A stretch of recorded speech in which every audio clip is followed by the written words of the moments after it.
Welcome to Story Time with Dog, and today's story is called The People Shall Continue, a 40th anniversary special edition by Simon J. Ortiz and illustrated by Sharol Graves.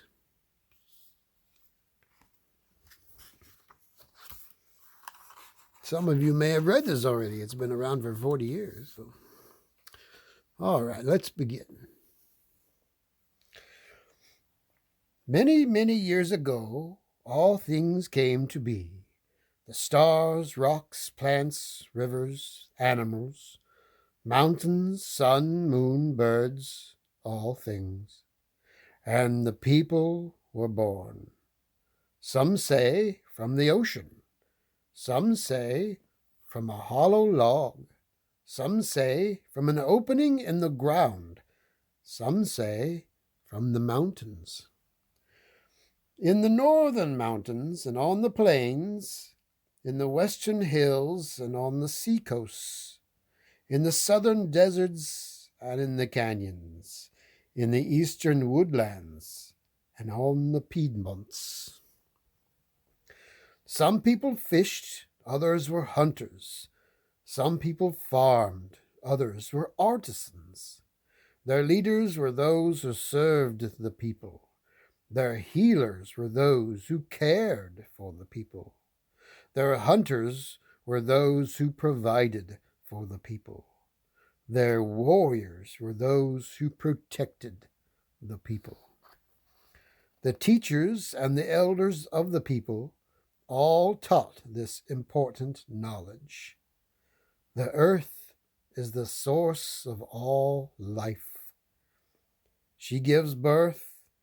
Her children continue the life of the earth. The people must be responsible to her. This is the way that all life continues.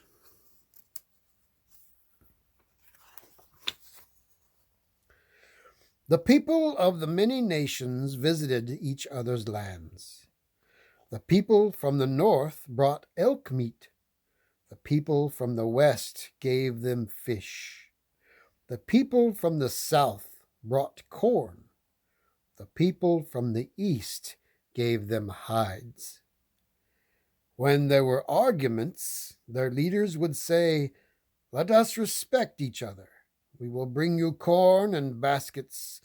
You will bring us meat and flint knives. That way we will live a peaceful life. We must respect each other and the animals, the plants, the land, the universe. We have much to learn from all the nations."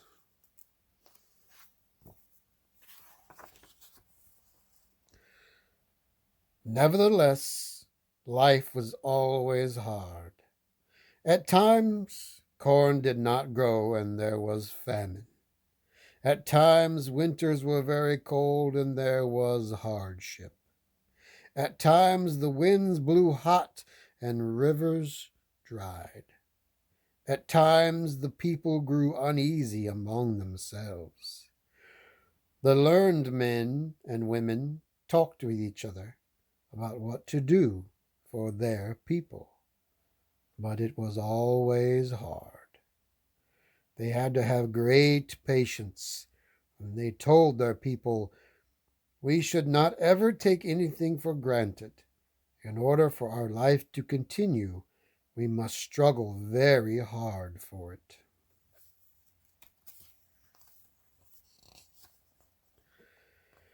But one day, something unusual began to happen. Maybe there was a small change in the wind. Maybe there was a shift in the stars. Maybe it was a dream that someone dreamed. Maybe it was the strange behavior of an animal. The people thought and remembered. A long time ago, there were men who came across the ocean to the western coast. The people thought and remembered. A long time ago, there were red-haired men who came upon the ocean to the eastern coast. But these visitors had not stayed for long. They met with some of the people, and soon they left upon the ocean for their homes.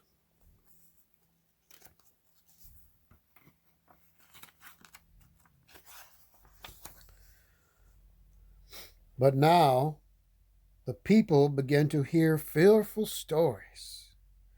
Strange men had arrived on the shores of the south. Spanish, these men called themselves. They came seeking treasure and slaves. These men caused destruction among the people. The nations of the south were burned by heedless and forceful men.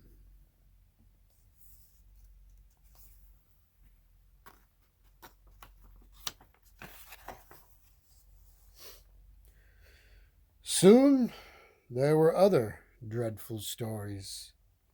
More men, these with their wives and children, arrived on the eastern coasts. English, French, Dutch, they called themselves. They spoke with a fervor that frightened the people who met with them. They taught about a God whom all should obey. They said they were special men of this God.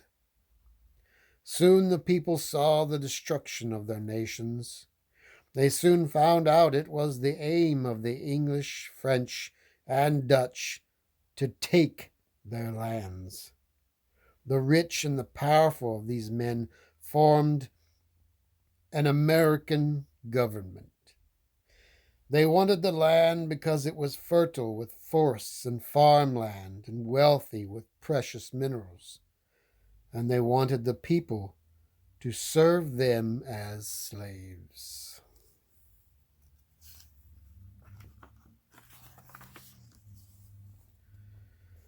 When the people saw these men did not respect them and the land, they said, "We must fight to protect ourselves and the land." In the West, Pope called warriors from the Pueblo and Apache nations in the East. Tecumseh gathered the Shawnee and the nations of the Great Lakes, the Appalachians, and the Ohio Valley to fight for their people. In the Midwest, Black Hawk fought to save the Sauk and Fox nations. In the Great Plains, Crazy Horse led the Sioux in the struggle to keep their land. Osceola in the southeast, Geronimo in the southwest, Chief Joseph in the northwest, Sitting Bull, Captain Jack, all were warriors.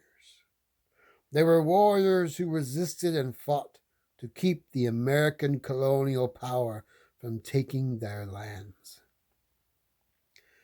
From the 1500s to the late years of the 1800s, the people fought for their lives and lands.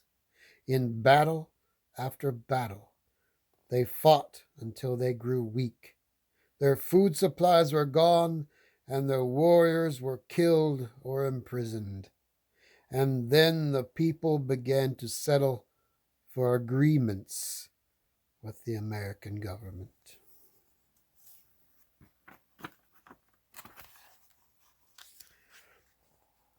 The leaders of the people agreed to treaties. The people said they would stop their armed fight. The Americans promised the people they could live on land they both agreed was the people's land. Upon this land, the people could hunt and fish and have their sacred ceremonies. Upon this land, the nations of the people could live. The people thought the earth is the source of all life. They knew they must have the courage to continue. The people promised to honor the treaties. The people had to agree to live on reservations. Much of the reservation land was very poor. There were no more buffalo to hunt, and the deer and elk were scarce. Many of the people ran away, and they were forced back by the Americans. The nations of the people were weakened. They were broken in united strength.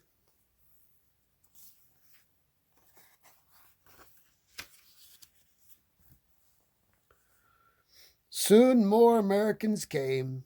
They were gold miners, railroad men, outlaws, missionaries, ranchers. They wanted the rest of the land the people had. Treaties were broken by them, and the reservations grew even smaller. The Americans sent government agents. They told the people they could not live the way they had before. The missionaries asked the government to put a stop to the sacred ceremonies, the dances, and the songs of the people. The government agents gathered the children. They took the children to boarding schools far from their homes and families. The children from the West were taken to the East. The children from the East were taken to the West. The people's children were scattered like leaves torn from a tree. At schools far from home, the children were taught to become Americans. They learned to be ashamed of their people.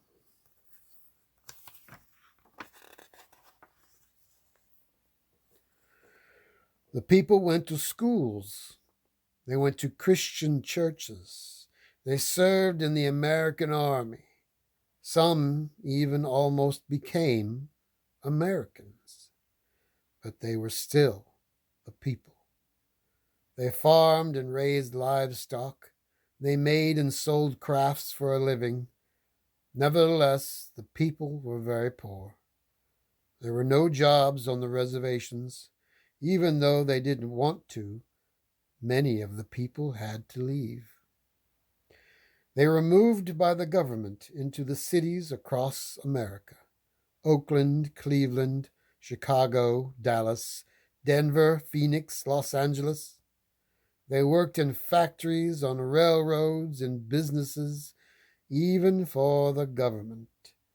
Often they were discouraged and their families suffered in the cities. They struggled hard for their lives.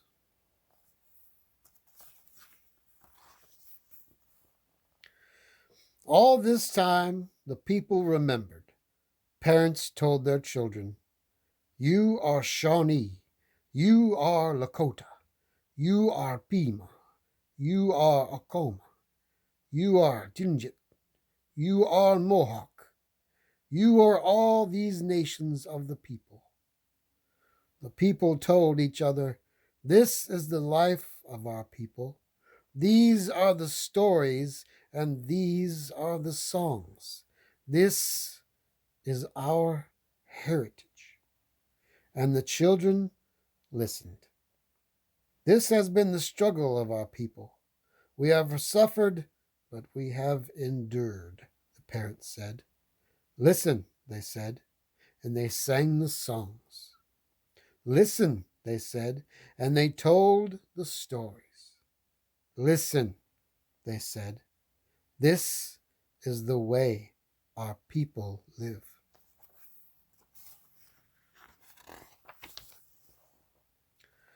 All across America, the nations of the people were talking. The Cheyennes in the cities and the Navajos in the country, the Seminoles in Los Angeles and the Cherokees in Oklahoma, the Chippewa in Red Lake and the Sioux in Denver. Everywhere, the people on the reservations, in small towns, in the large cities, they were talking and they were listening. They were listening to the words of the elder people who were speaking. This is the life that includes you. This is the land that is yours. All these things that were pushed away from us and broken by the American powers and government, they are alive, and we must keep them alive. All these things will help us to continue. Once again, the people realized that was happening, or what was happening to the land. They realized it was the powerful forces of the rich and the government that made the people suffer.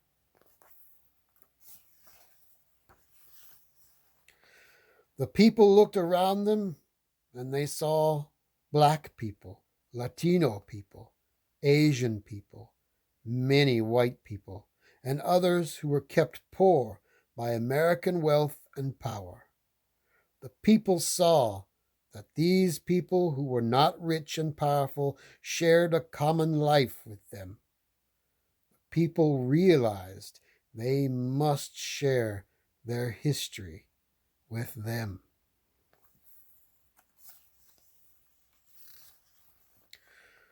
We shall tell you of our struggles, they said. We are all the people of this land. We were created out of the forces of earth and sky, the stars and water. We must make sure that the balance of the earth be kept. There is no other way. We must struggle for our lives. We must take great care with each other. We must share our concern with each other. Nothing is separate from us. We are all one body of people. We must struggle to share our human lives with each other. We must fight against those forces which will take our humanity from us. We must ensure that life continues. We must be responsible to that life. With that humanity and the strength which comes from our shared responsibility for this life, the people shall continue.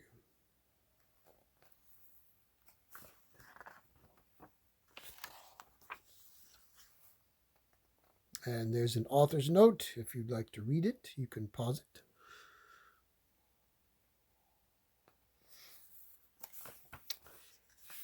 And that is the end of the book. Thank you very, very much for reading along with me. The people shall continue. I really enjoyed this book. And I really think, especially in today's times and what is going on in the world,